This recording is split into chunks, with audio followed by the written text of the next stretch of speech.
All right. So thank you everyone for coming today. Today, it's going to be a little different than a review course you've probably been to. Essentially, we're trying to cover the entire course today, which we will do. So we'll basically give you a little refresher. We'll go in depth to some tricks, some hacks that you can do to make the exam easier, and then there'll be a few practice problems that we can work through together. Emphasis on together because, yeah, but it'll be pretty fun. So thank you everyone for coming. By the way, if at some point you're like, nah, I don't need this, or like, nah, this sucks, you're free to go. I won't keep you here. It'll be recorded on YouTube, so you can watch it in 2 times speed, save you time. Anyways, Math 100, let's go. All right, so we're starting off from the basics, talking about the limits. Essentially, when you're looking at a limit, imagine you've probably done this before. You're going to your nose, right? So you want the left side limit to equal the right side limit, and therefore that limit will exist. In the first example up there, ooh, I have a laser pointer.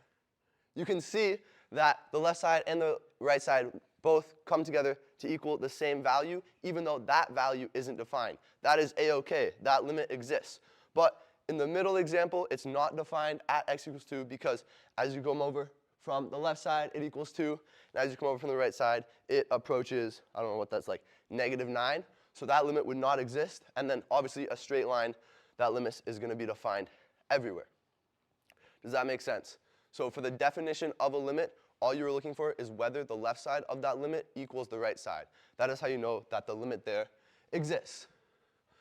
What are some ways of solving limits? So there's, I think, 7 kind of ways of solving limits. The first thing that you should always try is direct substitution.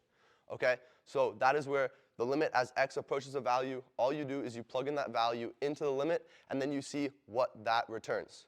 If that returns 0, you're good. You're chilling. If that returns infinity over infinity, you're not good. You're not chilling. You got to do something else. All right? So those are called indeterminate forms. There's a bunch of them there. Really ignore everything after the first 2. All right? So infinity over infinity and 0 over 0. Those are the main ones. If you remember those, you should be fine. All right. So you've plugged it in.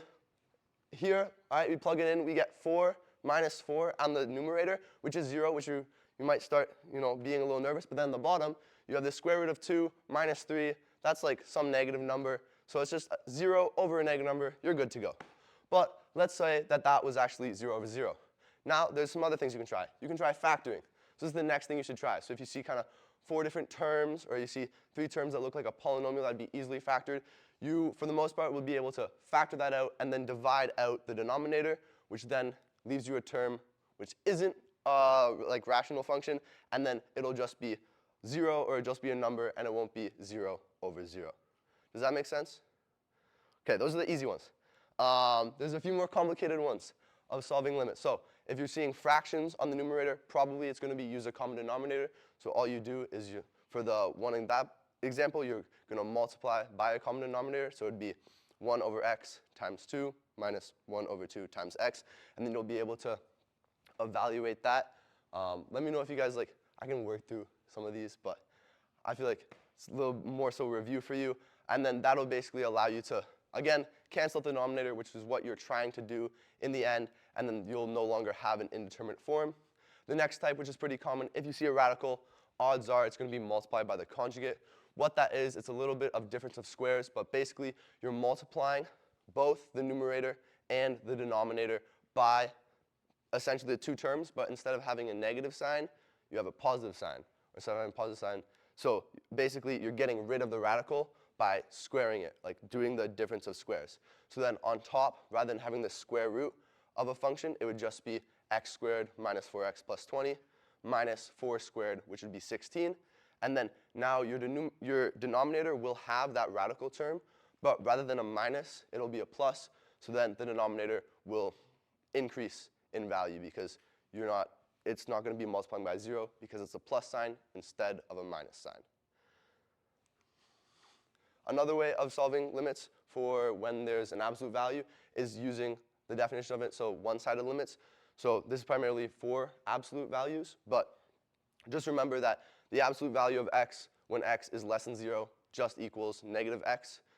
Oftentimes when you're seeing functions and there's absolute values, it's kind of scary and I don't like them. But if you just substitute, if you know that x is going to be less than 0 over a certain range or a certain interval, you can just substitute that absolute value of x for negative x, and it will make it look a lot nicer and a lot simpler. The other trick, which is actually, I think, most used, I would say, is for when you're going for a horizontal asymptote, or when the limit as x goes to positive or negative infinity.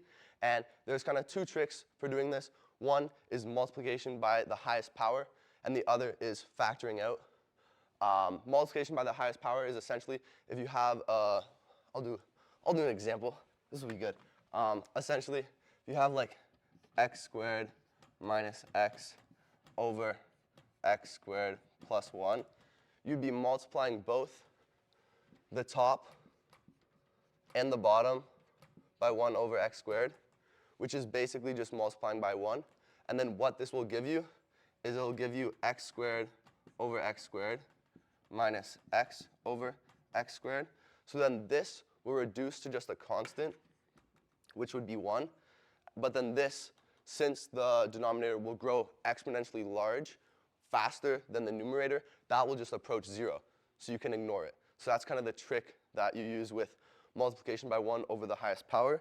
And then the second trick, which is really helpful for radicals, is if you have a radical on top,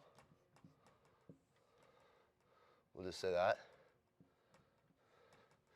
It might be a little confusing for evaluating this, but if you imagine you're factoring out this portion of the radical, so you're factoring out a square root of x, and then you're left with what you have to multiply in. So that would be 1, and then plus x over x squared. So this is a really handy trick for complicated radicals, but basically then if you multiply this, now this term will be x squared, and then this term will be x, which is what you have before, and then square root of x is just x, so then you can do like highest powers. Does that make sense? Any questions on that? Okay, sick. Lastly is L'Hopital's rule. Also, if I'm going over anything too quickly, just ask me to clarify. I won't judge at all, I promise. I know I can go quick sometimes. But yeah, okay. So the next one, the last one, is L'Hopital's rule. You don't have to use it, but if you do use it, there are just a few things to keep in mind. First, it has to be in an indeterminate form. So either 0, 0 or infinity over infinity. Those are the only two indeterminate forms that it will work for. And then the second thing is as you take L'Hopital's rule, which if some of you aren't too familiar with it, basically you'll have a rational function. Let's say it's f of x over g of x. And then all it is that limit will equal f prime of x over g prime of x. And then you can keep doing that. So you'll have f double prime, f triple prime. You keep doing that up until the limit exists. So that's essentially the premise of L'Hopital's rule. But what they teach is there's just a few things that you have to kind of state in order to use it. One, you have to state that it's in indeterminate form. So just write a little thing. This limit is indeterminate 0 over 0. That's the first part. And then the second part, it's kind of a little circular. After you've taken L'Hopital's rule and done it multiple times till the limit exists, then you just have to make a statement, because the limit exists, L'Hopital's rule works. It's circular like that way, but basically if you put those two statements, you should be fine, and you shouldn't lose any marks for using L'Hopital's rule. The one thing to note is that you can't prove a limit doesn't exist with L'Hopital's rule. So if through doing L'Hopital's rule, your limit doesn't exist, you have to try another way. You can't just say limit doesn't exist because L'Hopital. And then the last one is kind of what we did over here by multiplying by 1.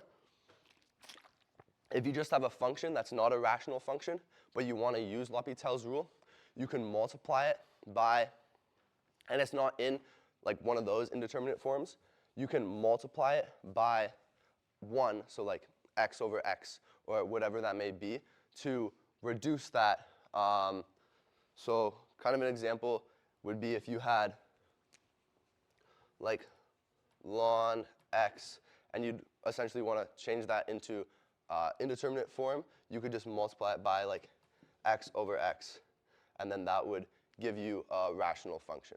So essentially, always remember you can multiply any function by the same number over the same number, and that'll give you a rational function that you could use L'Hopital's rule for. Any questions with that? It's just a helpful trick if you have to solve a really complicated limit. Okay. So there's two limit definitions of the derivative, which I almost guarantee there will be a question, I feel like, about this. So for the general use where you're not specified a case, that's the f of x plus h minus f of x all over h as h goes to 0. But then if you are given a specific point, that's where you can use the limit as x goes to a, and that'll just simplify things, especially if a is 0. That's really helpful. But these are, you guys have probably done these before, so I'm just, as a reminder, if a specific point, use the one to your right. General use, use the one on the left. But then they're more so useful for when there's questions about whether or not a function is differentiable at a specific point. So a derivative is defined if, one, the limit definition of that derivative exists. So if this limit exists, that's the first step. And the second part is that the function has to be defined at that point. For the most part of functions, these are the two kind of things to show that a function is differentiable. So if a question is asking you whether or not the function is differentiable, one, take the limit definition of the derivative, prove that that exists, and then show that the function is defined at that point. And for it to be defined, you're just evaluating f at a certain value. And just on graphs, there's a few ways for a derivative not to exist. So at kind of a cusp, at a discontinuity, and then also at a vertical tangent line. Those are just a few examples graphically where the derivative wouldn't exist. Are there any questions about that? Okay. So primarily you'll see this with. Can you give an example of where you actually get a cusp? On the second midterm of flavor C, there was a question where you had to, it basically gave you the graph of the derivative, and then you had to graph the function, and it ended up being a cusp because to the right of a certain value, it was concave up, but increasing, and then to the left of that, it was concave up, but decreasing. So those two concave ups made a cusp. Okay. So it's not, I don't know an exact function, but if they give you like graphs, it can create that cusp-like. So this is kind of what we were talking about. In order for it to be differentiable of a piecewise function, you're kind of doing those one-sided limits. So you'll be the limit definition of the derivative of the left side equals the limit definition of the right side, and then also the function is defined at that point. These are a few common questions, especially in the past midterms. They'll kind of ask you, show that this piecewise function is differentiable at a point 0. So the derivatives must equal each other, and then the function must exist at that point. Then you know that it's differentiable, and the derivatives also have to exist. Really quickly, the few derivative rules. So there's power rule, product rule, chain rule, quotient rule. I'm sure you guys have seen these before. Just keep in mind with a chain rule, you want to start from the outside in and then work your way in to the middle. Quotient rule, it's essentially like similar to the product rule, just don't forget that it's a negative sign instead of a plus sign, and then you can apply the product rule multiple times. Are there any questions kind of about these derivative rules? Okay, sick. All right, so these ones will be fun. I'll give you like a minute on your own to work through them, just because I think these are good just to keep in mind of what not to forget when you do the chain rule. So I'll give you about a minute, and then we'll come back and I'll do them on the board. We'll go through these. So work your way out in derivative of cosine. That's going to be sine. And then you leave the inside the same. There we go. See, you're paying attention. Now you're awake. All right, now what do we multiply this by? What do we multiply this by? 6x. All right, next one. Derivative of e to the 3x squared. The first part is just going to be the same. You just leave it. So e to the 3x squared times the derivative of the top, which is the same. So it would be 6x. Does anyone want to walk me through the last one? All right, so derivative of ln of x is? Thank you. Exactly. All right, and then you can move that on top. Perfect. Chain rule. Excellent. If you didn't get any of those, don't worry about it. It's okay. All right, the next thing with derivatives is implicit differentiation. This has kind of been gone through, but just kind of a few tips to keep in mind is when you're doing it, rewrite f of x as y. It'll make things a lot simpler. And then also, rather than using like dy over dx, I suggest just doing y prime, so you don't have to write more, and then it doesn't get super messy when you're having like 5 different y prime terms, and you don't know what is what. And then always remember, after you do that, that y is a function of x. So when you differentiate y, use the chain rule. You're always going to have whatever it is, like y squared. That would be 2y times dy over dx, or times y prime. And then after you implicit differentiate, you'll want to isolate for dy dx through common factoring and rearranging. And then also just watch out, sometimes on a few of the midterm questions, they'll trick you. Rather than saying for we want dy dx, they'll ask you for dx dy. So that implies that x is a function of y, as opposed to y being a function of x. So it's essentially the same thing, but suppose up there it was just, this would equal just 2y, but if that was x, yeah, so just make sure you understand whether or not they're asking you for dy dx or dx dy. So if they're asking you for dx dy, x is a function of y, and it's basically just like they're flipped. Okay? And then the next one is logarithmic differentiation. This is when you have kind of a function to the power of another function, and it's used to simplify this. So essentially, as you can see in that example here, we have a function, and it's to the power of another function. So in order to simplify this, we take the ln, or the natural logarithm, of both sides, and then we implicit differentiate that. So by doing what we kind of did before with ln of y, that would be 1 over y times y prime. And then on the right side, you're able to bring down that exponent in front of the natural logarithm because of exponent laws. Yeah? I'm so glad you asked that. So essentially, when you're like natural log differential, you can imagine it, since it's not multiplied by, it's plus, you can almost isolate the e dx as a separate like function. So you can take the derivative of the first part of the function and then add the derivative of the second part of the function. So you don't actually have to include like e to the x in it. You can just, yeah, you can just like keep it separately. So it can help in your equations. Because if it was 1, it would multiply like the e to the x outside. So those are pretty cool. And then simplify it afterwards. Okay, and then lastly, kind of inverse functions. Just quickly going over, it's basically, rather than having x as an input that returns y, you have y as an input that returns x. So if the f of x equals 7, then the inverse of 7 would equal x. And in order to solve this, all you do is you write f of x as y, you swap that y in x places, and then you rearrange and solve that equation for y. And that's all it is for inverse functions, and you can also differentiate that.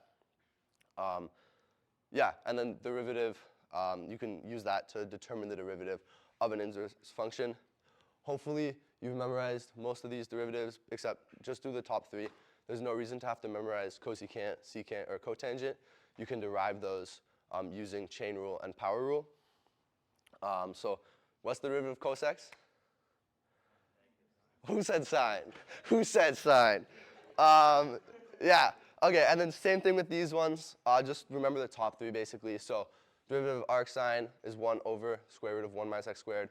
Arc cos is basically the same thing, but boom, there's a negative sign because the derivative of cosine is negative sign, yeah. And then arc tangent, you just don't have the square root. So just make sure you know those so you don't make a silly mistake on the exam. There's a flashcard set if you're interested in helping to memorize these, so you can take a photo of that if you want. The slides will also be posted afterwards. Okay, now this is actually, I don't know, this helps a lot.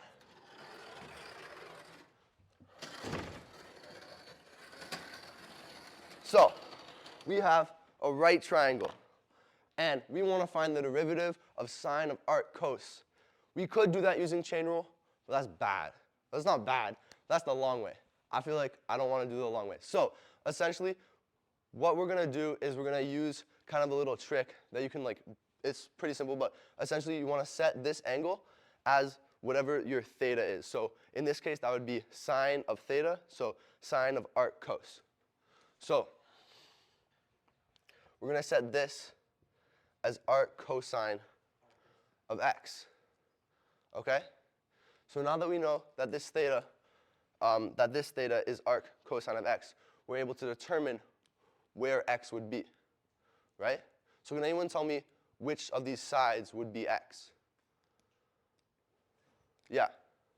The bottom, exactly. Okay, so we know that this is x, but then we also know what the hypotenuse would be now, because it would be 1. Okay, so now we can determine what this is, right? Just using Pythagorean's theorem. So we can say that this side would be 1 squared minus x squared square rooted. Okay? Does that make sense? Yeah. So now, what would sine of theta be? It would just be 1 squared minus x squared over 1, opposite over hypotenuse. So then rather than having to differentiate sine of arc cosine, you can just differentiate this, which is a lot easier, right? So if you ever see kind of sine arc cos, you can simplify it using this trick. And that works. You can put arc sine, arc tangent, whatever you want as a theta. That really helps to simplify any like inverse trig functions. Are there any questions about that? Okay. Does that make sense? Okay. Oh, that's what I did. Okay, so those are just some steps in there in case you forget. You can look over, and that's exactly what we did. So we did it right. Good job, guys. Okay, moving on to related rates. Damn, we're like speeding through this. All right, so kind of the steps to go through. First off, always write a let statement. You don't want to lose 0.5 marks because you don't define your variables and you also don't define your units of your variables. So just make it simpler. Start with a let statement, and then after that, you want to write down everything you know and everything you need. Okay? Those are the first two easy parts. The hard part is what's in red, is essentially you want to write the question as a singular function. So this, you might have to define a variable in terms of another variable. Yeah? What if you can't do that because your function is really hard? Oh, I know exactly. We're going to get to that. We're going to get to that. Yeah. That's our next slideshow. We're using the example from your guys' midterm. Yeah.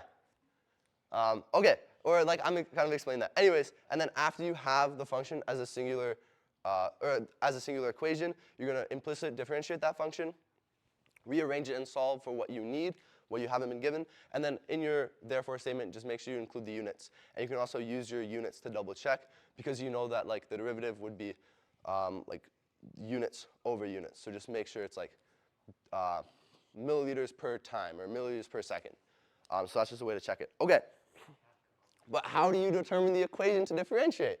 That's such a great question. Thank you, Daniel. So there's kind of three different main questions that they'll ask. The first is like geometric, so they'll give you kind of a cylinder, a cone, or a shape. So then you have a function of volume or a function of area.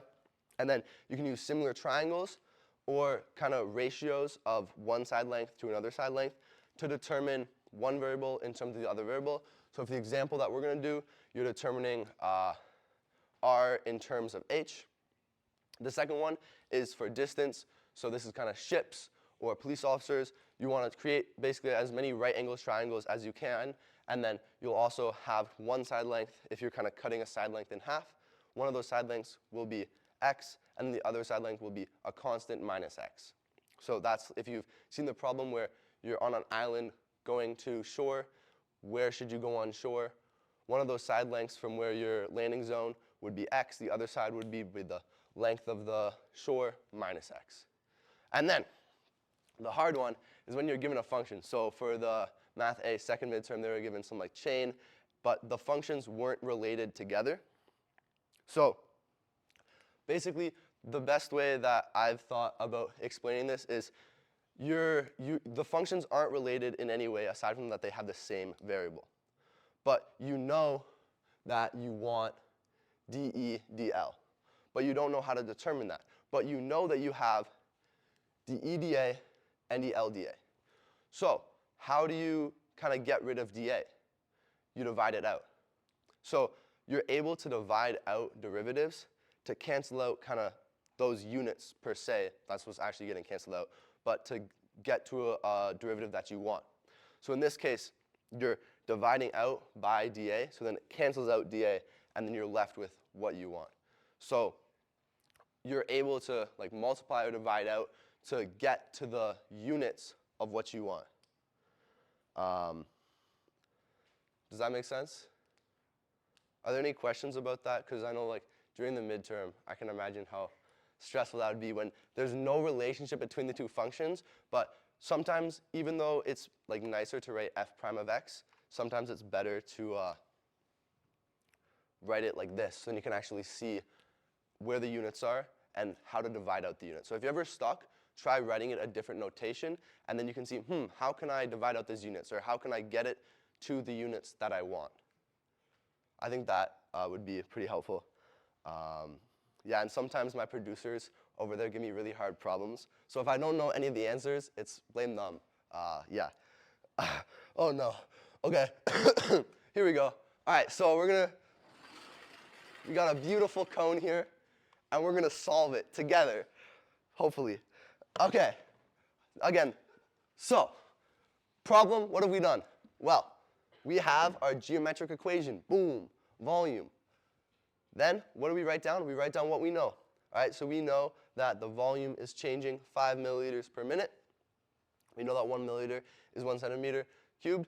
And then we also know our height equals, yeah? I think it should be a negative 5 because it's evaporating, so that means it's decreasing. Thank you, yeah. That is absolute value.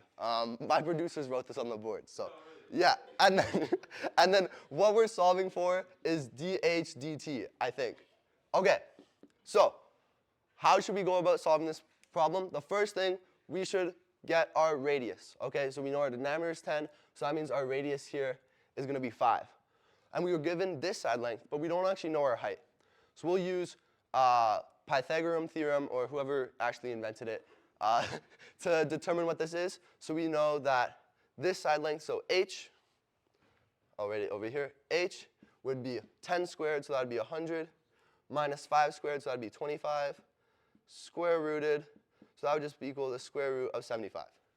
You could reduce that if you want, but like, we'll just leave it like that. Okay, so now we know that our height is the square root of 75. What do you guys think would be the next step of what we talked about? Yeah? Make a similar triangle. Okay. Where should we make the similar triangle? Where? Yeah. You can make it like with the 5 Yeah. square root of 75. Yeah. And then you can have r, so you've got 5 over square root of 75 equals r over h. Yeah. Yeah. Okay. So, exactly. So you can make similar triangles. This is kind of similar triangles, or sometimes I like to think of it as ratios because the ratio stays constant. So here, our radius is 5, and our height is the square root of 75. So 5 over square root of 75 would be the ratio. And then here, we don't know what our radius would be, but we know what our height would be. So we can basically say radius over height. Is that clear to everyone? So then basically what we're doing right here is we want to get r in terms of h and then plug it into this function. So we'll just multiply h over here. So then we have 5h over square root of 75 equals r. Does that sound good? Okay. Oh man, I'm like running out of space over here. Okay. I'm going to erase this over here. You guys all know what cones look like. Okay, so then after this, we're just going to plug that back into our original equation. So we have 1 over 3 pi. These are constants. You know what we do about constants? We ignore them. They don't matter because it's just multiplication. So now, just pretend that everything is going to be multiplied up here. To save space, I'm just going to leave those up here. But then r squared, which we know is this. So 5h over square root of 75 squared times h. Okay, so this is now our new equation for volume. Then what we're going to do is implicit differentiate this. Okay? Yeah.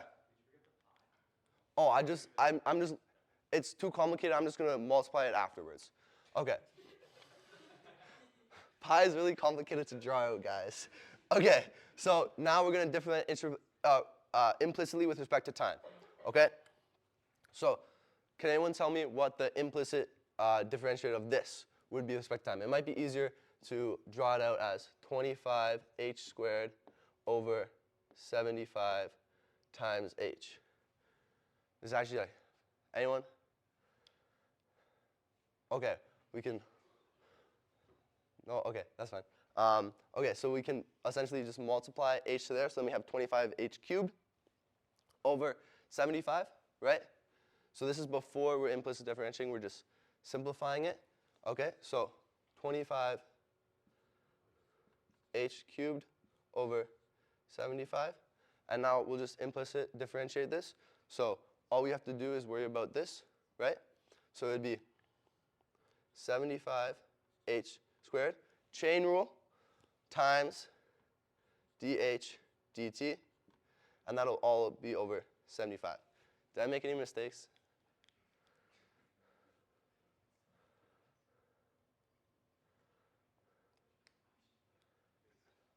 I hope I didn't. Anyways, so now this is our dv dt. Now what we're going to do is just plug in the values that we know. Okay? Does that make sense? So we're going to ignore this and ignore this because it's 1. And then we're going to multiply by what we've removed at the top. All right, so that's pi over 3. Okay? And now this equals 5. Right? Okay. And now essentially what we're going to do, what is our h? 7, right? So we can sub in 7, so that'd just be 7 squared. So now we have pi over 3 equals 49, because I'm squaring it, times dh over dt. And that all equals 5, right? So now we're going to take this over here. So we'll just times this side by 3. That would be 15. Divide it by pi. Okay? And then we'll divide it by 49, and that'll be dh dt. Okay? Any questions? Okay. That went better than I thought. Okay. Oh, what did I forget?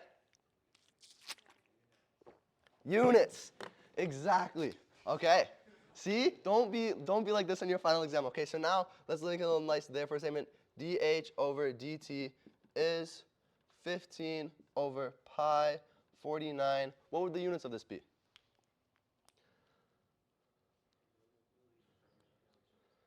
Milliliters per minute?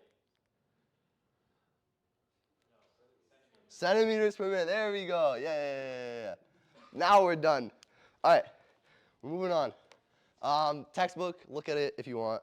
This is like all the variations basically, but they're pretty similar. I would say just make sure you set up your equation, find a variable in terms of another variable, and then you're good to go. Okay. Linear approximation. Basically, the only thing to keep in mind is, one, remember this. I feel like that's pretty important, so just make sure that you remember this. And then the second thing to remember is that the x in this equation is where you are approximating, and the a is kind of the number that you know what the value of the function would be. So I always like to use the square root of 9 example. So in that terms, 9 would be your a, and let's say you're trying to approximate the square root of 8. So you know that square root of 9 would be 3, so that's your f at a. And then you can evaluate the derivative of the square root at 9. And then here you'll have 8, here you'll have 9. And then just one way to check it is that you want to know basically if this is going to be a negative number or a positive number. If, let's say in this case, 9 is, you know the value of the function, 8 is smaller than it, so then this should be negative. But then if it was 10, that should be positive because you're adding on to the value of 3. So the square root of 8 is less than 3. Square root of 10 is greater than 3. And that's kind of determined by the sign of this, which is determined by the sign in here. So that's just one way of checking over if you've flipped the x and a's, if you've kept them the same. Just make sure, oh, am I approximating the square root of 8? Should it be greater than 3 or less than 3? Greater than f at a or less than f at a? Any questions about that? Yeah?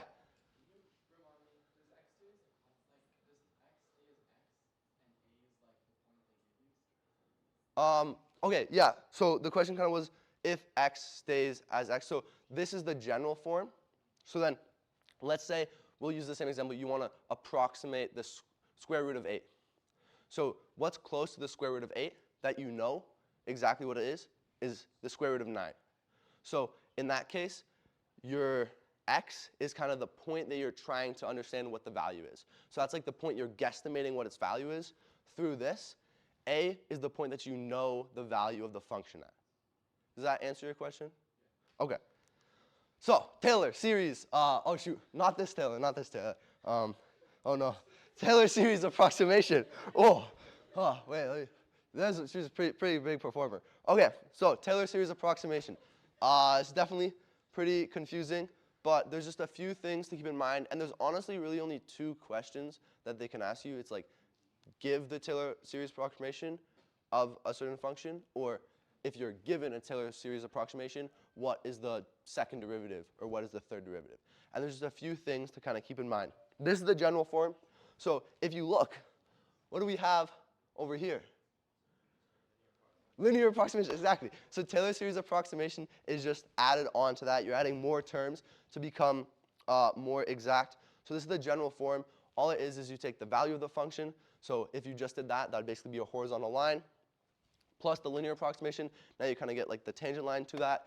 And then you're adding on the second derivatives. You're getting closer and closer to what it is. So a few things to keep in mind is make sure you're dividing by this exponent's factorial. So don't forget that. And then also remember, this is the value of the function that it's like you know, basically. And then this is the value of the function, or the value of x that you're getting close to, so what you're approximating. Okay, so approximate does not start with a for some reason. It would be really nice if it switched. So yeah, if you were given a Talor series approximation, and let's say the coefficient of the third derivative is 3, make sure that you understand that, okay, so that means that 3 equals basically the third derivative divided by 3 factorial. So make sure you're able to understand kind of, don't forget the factorial. That's very important. So it's always the derivative, whatever, like second prime, third prime, fourth prime, divided by that prime number factorial, and then your brackets are to the exponent of that number, okay? So keep in mind how many asterisks are here, same number here, same number here. Very important. So yeah, this is an example I came up with just kind of help understand what it is. If you imagine Taylor Swift music, right? Each term you add is like one new note or one new word to her song, right? So in Shake It Off, if you add shake to start, you're like somewhat there. And now if you add it, you're getting closer to the actual song.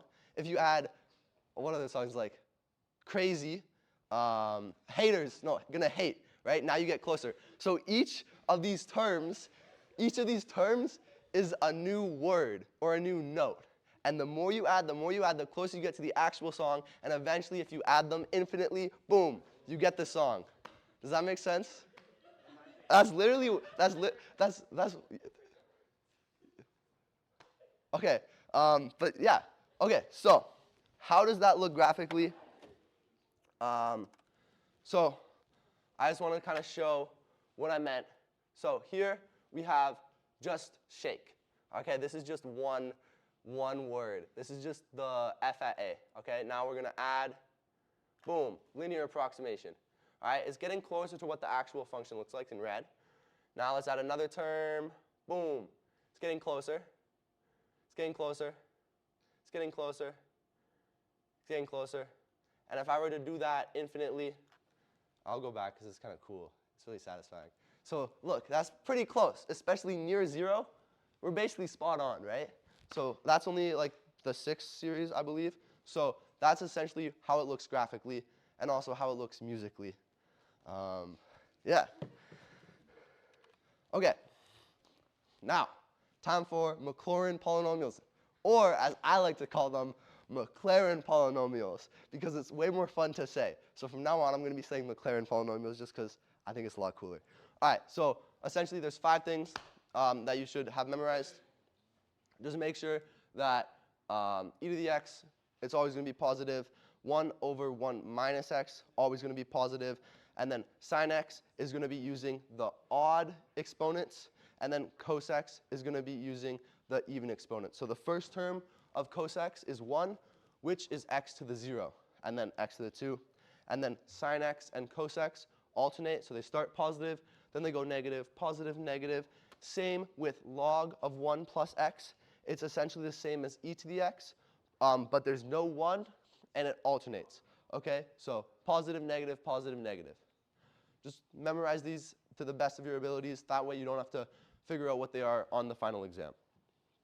Any questions about these? All right, so now we're going to do a question with Maclaurin. Okay, so what do we have? Does that look like a familiar function? One of the 5 expressions? Which one does it look like? Okay, so it looks like 1 over 1 minus x, but it's not. How could we adjust our x to make it 1 over 1 minus x? So this is right now, we have 1 over 1 plus x. How can we get it to be that? Exactly, okay? So now we're going to use this series, but rather than putting in an x, we're going to put in a negative x. Okay? Does that make sense? Okay. Can anyone tell me what the first term of 1 over 1 minus x is? I'll give you a hint. Okay, sick. Okay, do we have to put that negative? No. We just keep it 1. All right. Do you know where we're at now? We're at 1 Maclaurin. All right. Now, what's the next term? What's the next term? Is it plus x? We have to now replace that. So it's going to be plus minus x. Ah. All right, do you guys know where we're at now? 2 Maclaurins. Okay, what's next? What's next? What's next? What's next? Negative x squared. All right, 3 Maclaurins. Okay, minus x cubed plus x to the 4. What are we at now? 5 Maclaurins. Okay, and then if we add one more, now we're at 6 Maclaurins, and it's basically pretty much the function. That's what it looks like near 0. It looks like that. Okay, so with all these Maclaurins, you have a pretty good approximation for what the function looks like. So yeah, polynomial expansion flashcard set. These are just kind of what some of the common curve sketching will look like. So just make sure you kind of have a rough idea of what e to the x looks like, what ln x looks like, and understand what their domains are. So e to the x, right, can't be negative. Ln of x, the y value can't be negative. Those are inverse functions. And then, x squared, square root of x. So just if you just understand and have a basic idea of how these functions look like, that should be good. Okay, so the steps to go through for sketching. First thing, you want to find the domain of the function. So that is where the x where like it exists essentially. And then you can check how will that graph look for large x and small x. That's kind of unnecessary. And then you also want to find the x and y intercepts. After that, you find any horizontal asymptotes, which is when you take the limit as x goes to positive infinity or as x goes to negative infinity, or vertical asymptotes, which is where the limit of f of x goes limit as x goes to something goes to infinity. So this is basically where the denominator would equal 0. So, but you'll do that with one-sided limits to understand whether it goes to positive infinity or whether it goes to negative infinity. And then you can also, once you find the roots or the horizontal x-intercepts, you can test whether or not on either side of them the function is positive or negative, and that will just help to give you a better picture of the function in its entirety. Step 2, you're going to take the first derivative of the function, and then critical points are where the first derivative equals 0. Singular points are where the first derivative does not exist. Both of these are potential for local min or local maximum or global min, global max, but it's not for sure. So just like for a cubic function, if I go back here, yes, there is a the horizontal tangent line, but then the function just keeps increasing. So that's actually not a local min or a local max.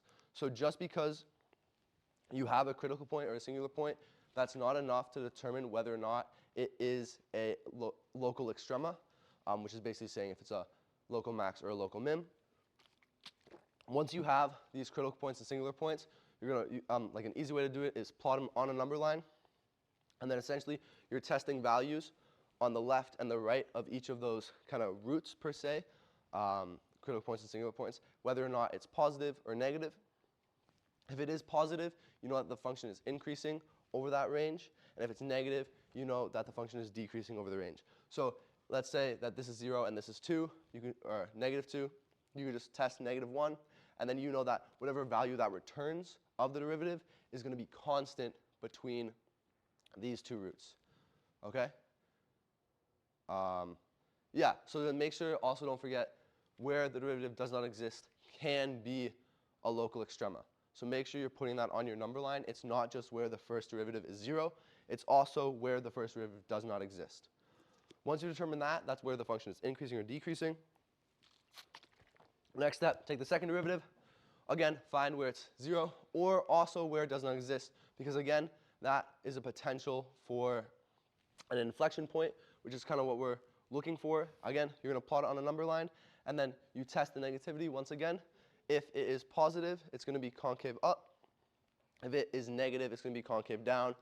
And then you can combine those with what you know before.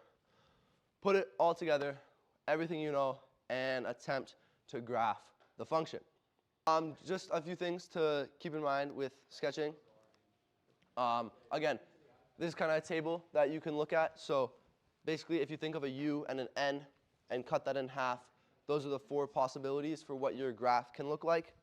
A function can cross its horizontal asymptote, but as it gets very small or very large, so to negative infinity to positive infinity, it'll approach it, but it cannot cross its vertical asymptotes. And then if you're always stuck, you can always just test a few points. So you can test like, oh, what will negative 3 pi by 4 look? What will negative 2 pi by, what will the points look like? And then you have points of reference that you can connect to help with your sketch.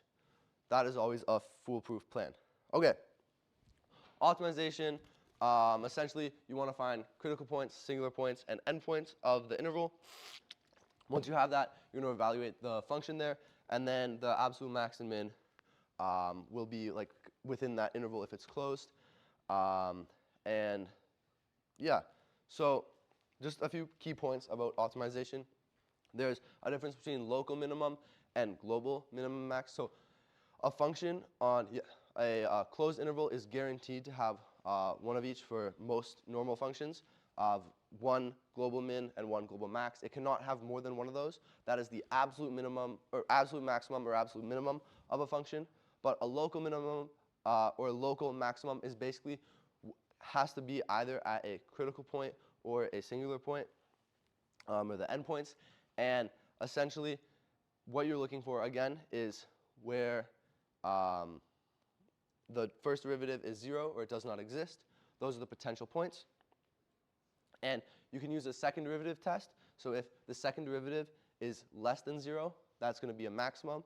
If the second derivative is greater than 0, that is going to be a minimum. Or you can also just see when you have this number line, if the first derivative goes from positive to a negative, right? It's been increasing, now it's decreasing, so that's going to be a max. Similar for minimum, it's decreasing and now it's increasing, that's going to be a minimum. And also just keep in mind, at a critical point or a singular point, it does not have to be a local max or a local min. It is not guaranteed to have extrema. In order to find global min or max, you have to evaluate. So once you determine, let's say you have a critical point at 3, you have to plug in 3 to the actual function, and then you'll compare all of your values of potential extrema. Your highest is going to be your global max. your lowest is going to be your global min over a certain range. So just about those ranges, so if it's closed, you test the endpoints, but if it's an open interval, so that's denoted by kind of, rather than the square brackets, the curly brackets, you don't include the endpoints. So then it's possible for there to be no global extrema. Are there any questions about that? Okay. So a few other things. If the function is not continuous, sometimes this can mess up. And also if the function is unbounded. So let's say x squared goes up to infinity on both sides. It does not have a global maximum, but it does have a global minimum. But if you restrict that to a closed interval, then it will have a global maximum and a global minimum. So on an open unbounded, it's possible to have one, or it's possible to have neither, or it's possible to have both. But on a closed one, you'll have to have one and the other. Okay, a few small extra things just that can be helpful. So there's a thing called a small angle theorem. So essentially, if you have a trigonometric function, as x gets really small, it'll approach a value. So for sine, as x gets really small, it'll approach x. For cosine, it'll approach 1.